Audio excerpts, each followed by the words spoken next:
आज मैं कक्षा 7वीं को उनकी पाठ्य पुस्तक वसंत का 9वां पाठ पढ़ाने जा रही हूँ।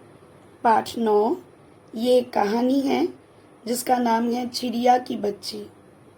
इस कहानी के लेखक का नाम है जैनेन्द्र कुमार। तो चलिए कहानी को पढ़ते हैं और समझते हैं। ये कहानी माधवदास के बारे में है।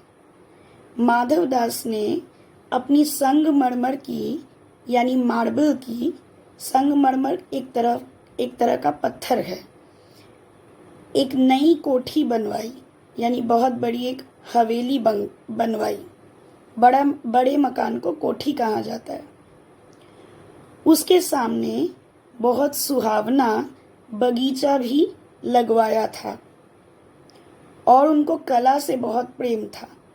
कला यानी हस्तशिल्प, गायन, नृत्य या चित्रकारी या फिर कोई मूर्ति बनाना, ये सभी कला के ही अंग हैं। ठीक है, विभिन्न अंग हैं। तो माधवदास को कला से बहुत प्रेम था, इसीलिए उनकी हवेली में या उनके बगीचे में सब कुछ बहुत ही सुंदर तरीके से सजाया हुआ था। धन की उनको कोई कमी नहीं थी और कोई भी बुरी आदत यानी व्यसन उनको छू नहीं गया था, यानी उन्हें कोई भी बुरी आदत नहीं थी।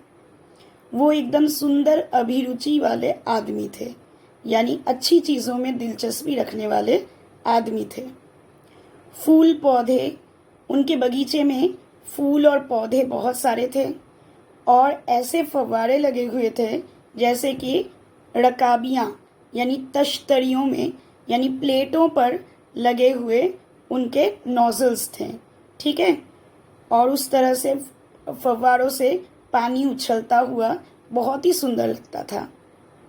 समय भी उनके पास काफ़ी था, क्योंकि पैसों की कमी नहीं थी, इसीलिए उनको ज़्यादा काम करने की भी ज़रूरत नहीं पड़ती थी और वो सारा दिन अपने बगीचे में, अपने महल, अपनी कोठी में सुंदर से बिताया करते थे।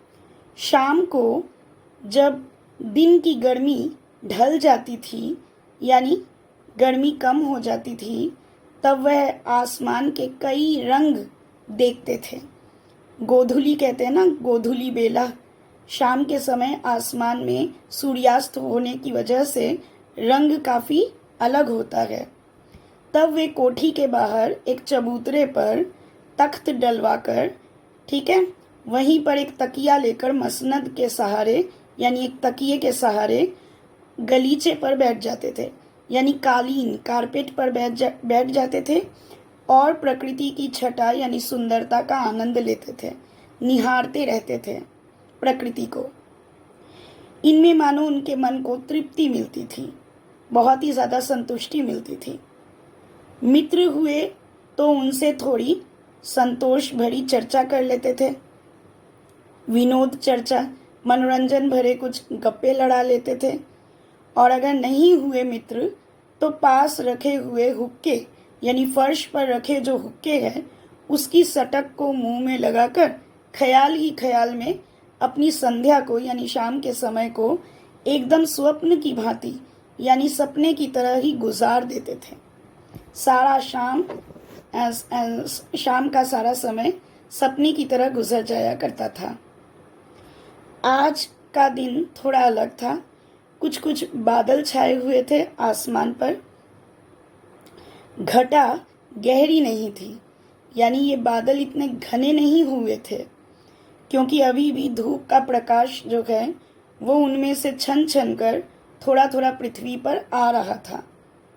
माधवदास मसनद के सहारे बैठे थे, यानी तकिए के सहारे। उन्हें जिंदगी में क्या स्वाद नहीं मिला था, पर जी भरकर भी कुछ खाली सा रहता था, यानी उनको वो सारी खुशियाँ, वो सारा कुछ मिला था जो एक इंसान की ज़िंदगी में चाहिए, परंतु सब कुछ होते हुए भी उनका मन खाली खाली सा था, क्योंकि वो बहुत अकेले। उस दिन संध्या समय यानी शाम के समय उनके देखते देखते सामने की एक गुलाब के पौधे की डाली पर एक चिड़िया आन बैठी। चिड़िया बहुत सुंदर थी, उसकी गर्दन लाल थी और गुलाबी होते होते किनारे पर ज़रा ज़रा नीली पड़ गई थी। पंख ऊपर से तो एकदम चमकदार स्याह रंग के थे, यानी थोड़े से स्याह के रंग के, इंक के रंग के थे। उसका नन्हा सा सिर तो बहुत प्यारा लगता था और शरीर पर चित्र विचित्र चित्रकारी थी, यानी शरीर पर तो ऐसा लग रहा था किसी चित्रकार ने बहुत सारे विचित्र तरह के चित्र बना दिए हों। चिड़िया को मानो माधव दास की सत्ता का कुछ पता ही नहीं था।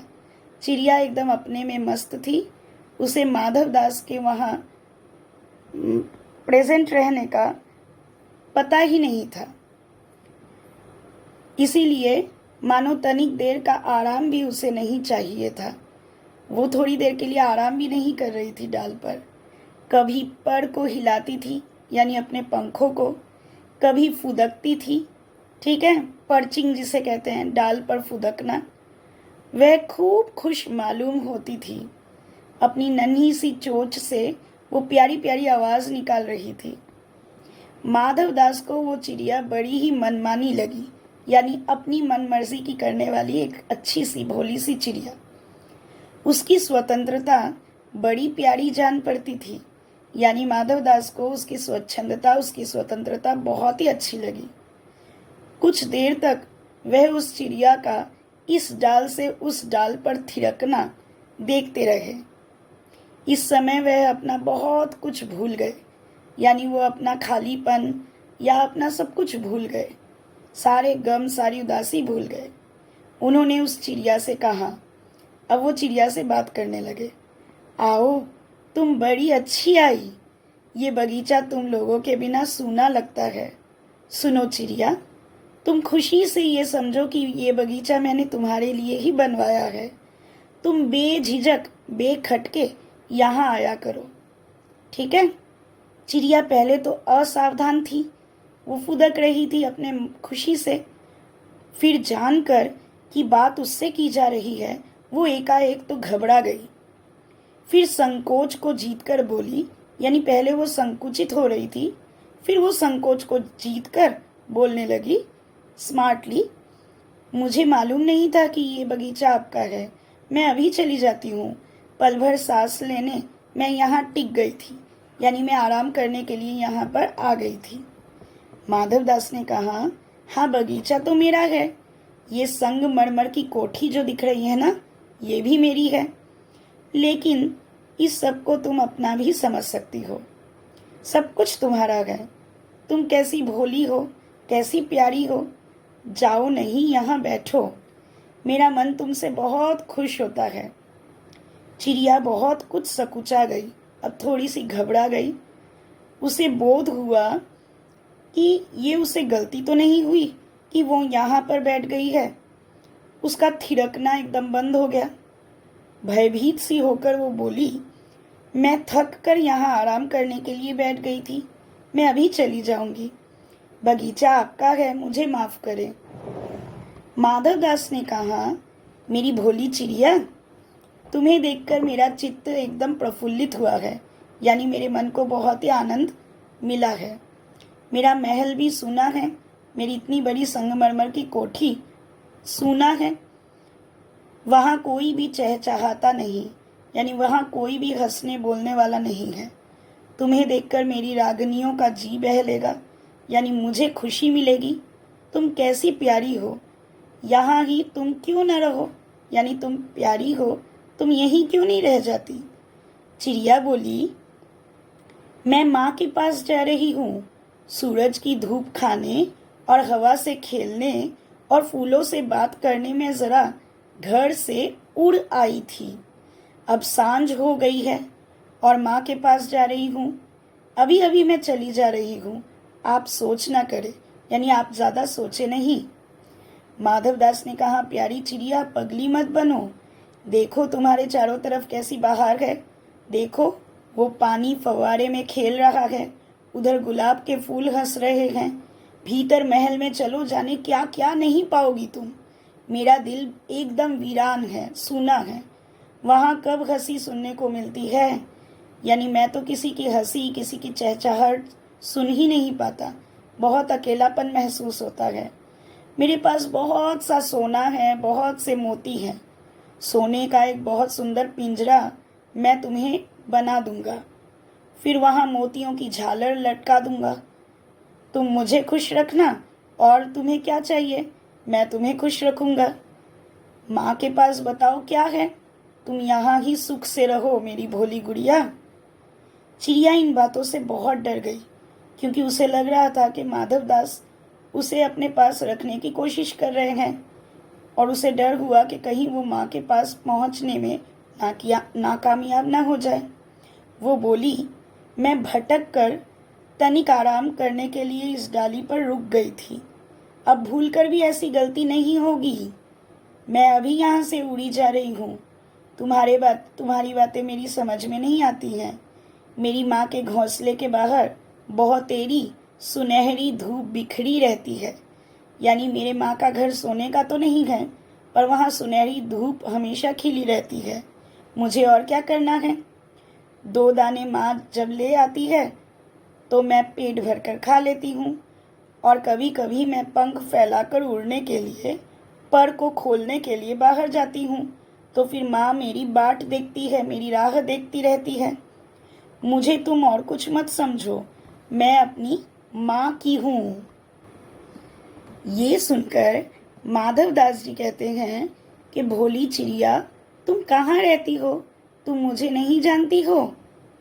चिड़िया बोली, मैं माँ को जानती हूँ, मेरे घोंसले में जो भाई रहता है उसको जानती हूँ, सूरज और उसकी धूप को जानती हूँ, घास, पानी और फूलों को जानती हूँ। यानी मैं अपने परिवार और प्रकृति को जानती हूँ। महामान्य, तुम कौन हो? मैं तुम्हें नहीं जानती। महामान्य यानी आदरणीय।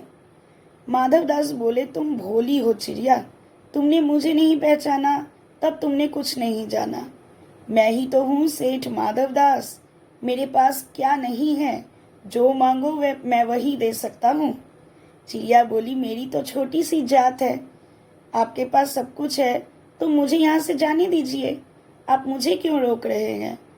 माधवदास ने कहा, चिड़िया, तू नीरी अनजान है, यानी बिल्कुल नासमझ है। मुझे खुश करेगी तो तुझे माला माल कर सकता हूँ।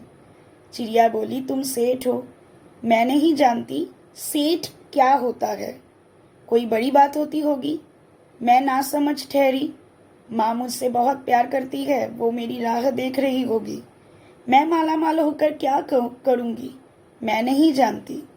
माला माल किसे कहते हैं, मैं नहीं जानती। सेठ ने कहा, अरे चिड़िया, तुझे तो बुद्धि ही नहीं है, तू सोना नहीं जानती? आजकल के लोगों को सोने की ही तो तृष्णा है, यानी चाह है। वो सोना मेरे पास ढेर सारे हैं। तेरा घर मैं सोने का बना दूंगा, यानी सोने का पिंजरा बनवा दूंगा। इतना अच्छा पिंजरा बनाऊंगा जो दुनिया में और कहीं नहीं है।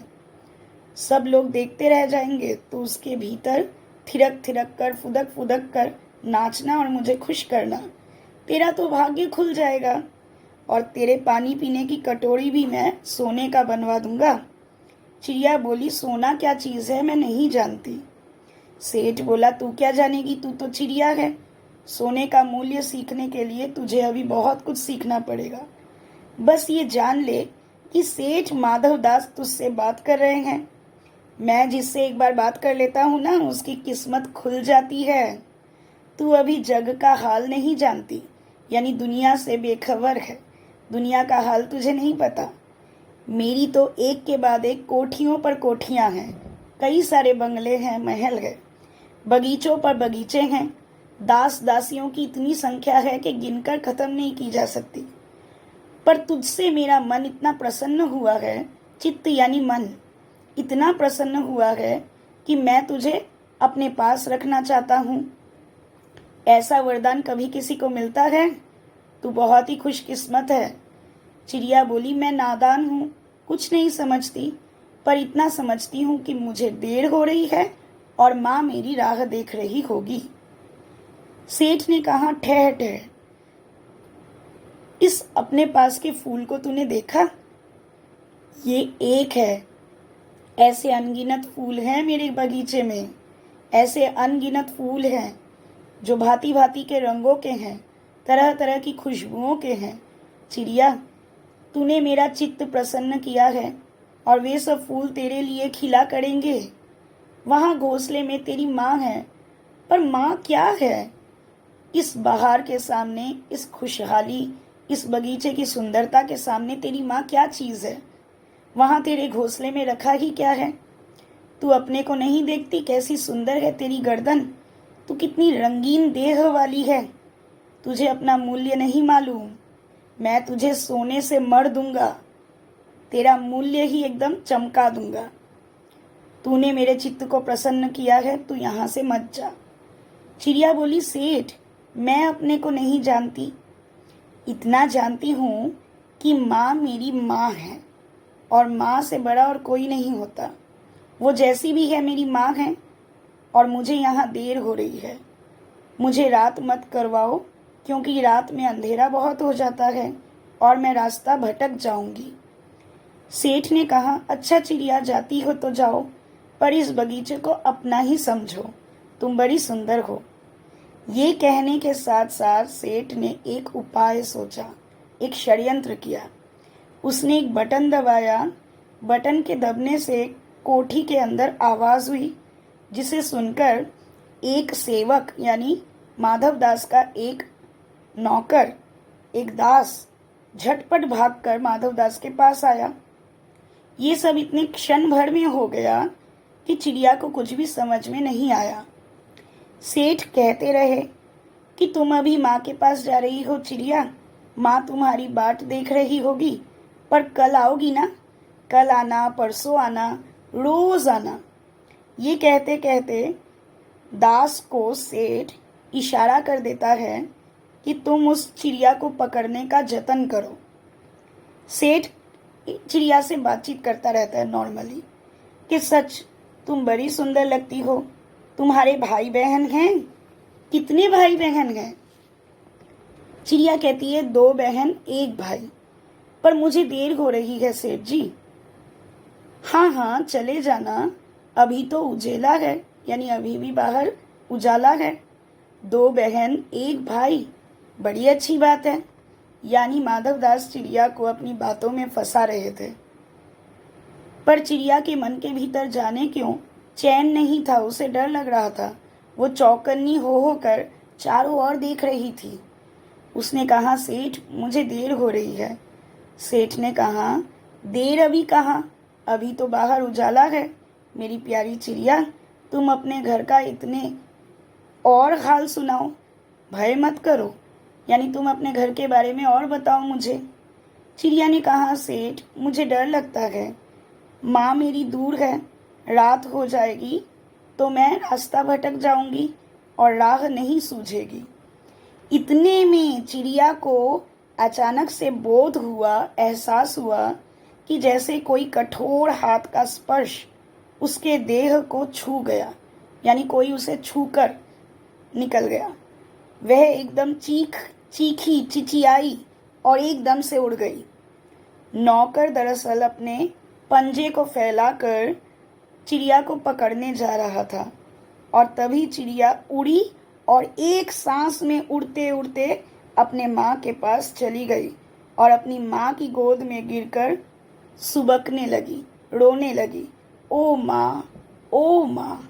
छोटी थी ना, इसीलिए उसे बहुत डर लगा। आज जो उसे एक्सपीरियंस हुआ, ये अनुभव तो उसे सारी ज़िंदगी याद रहेगा। वो तो पकड़ में आते आते बच गई, और एक बार अगर उसे पकड़ लिया जाता फिर वो माँ से हमेशा के लिए बिछड़ जाती और माधव दास के यहाँ पिंजरे में कैद हो जाती। तो वो इस डर से बहुत ज़्यादा रोने लगी और घबराकर माँ के गोद में एकदम चिपक गई। माँ ने बच्ची को अपनी छाती से चिपका कर पूछा, क्या है मेरी बच्ची, क्या है? यानी तुम इतना घबरा क्यों रही हो, रो क्यों रही हो? पर बच्ची कांप कांप कर माँ की छाती से और चिपक गई, बोली कुछ नहीं, बस सुबकती रही, ओ माँ, ओ माँ। बड़ी देर में उसे ढांढस बंधा, यानी बहुत देर तक रोने के बाद वो धीरे धीरे शांत हुई और उसको साहस मिला। अब उसे एहसास हुआ कि नहीं, वो खतरे से बाहर है, अब वो अपनी माँ की गोद में है। और तब वह पलकें मीच कर अपनी माँ की छाती से ही चिपक कर सो गई। ऐसे सोई जैसे अब पलक नहीं खोलेगी, गहरी नींद में सो गई। ठीक है, आप इस वीडियो को बार बार सुनिए, देखिए और कहानी को अच्छी तरह से बुक में पढ़िए। और अगर ये वीडियो अच्छी लगी हो तो इसे लाइक, सब्सक्राइब और शेयर ज़रूर कीजिए। ठीक है।